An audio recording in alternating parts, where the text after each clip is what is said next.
எங்க காட்டுல வந்து பனங்கா மரம் 2 இருக்குதுங்க. அதுல வந்து 2 மரத்துல ஒரு மரம் வந்து நல்லா நொங்கு வந்து விழுந்திருந்ததுங்க.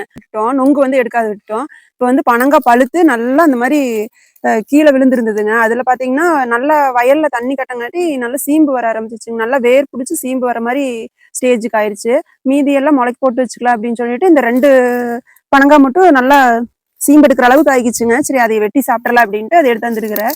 உண்மையா அவ்வளோ டேஸ்ட்டா இருக்குங்க. சின்ன வயசுல வந்து நாங்கெல்லாம் இதுக்காக ரொம்ப நெறைய காட்டுல போயி எடுத்தாந்து சாப்பிடுவோங்க. ஆனா இப்ப வந்து இது கிடைக்கிறதே ரொம்ப ரேரா இருக்கிற மாரி இருக்குங்க. வாங்க சீம்பு எப்படி வெட்டி சாப்பிடுறதுன்னு சொல்றேன். இந்த வேர் மாரி இருக்குது இல்லைங்க, இந்த இடத்துல பாத்தீங்கன்னா ஒரு 2 வெட்டு இப்படி வெட்டிங்கன்னா கொஞ்சம் உள்ள போற மாதிரி இருக்கும். அதே ஒரு 2 தட்டு வேகமா இப்படி தட்டணுங்க. டேஸ்ட் சூப்பரா இருக்குங்க.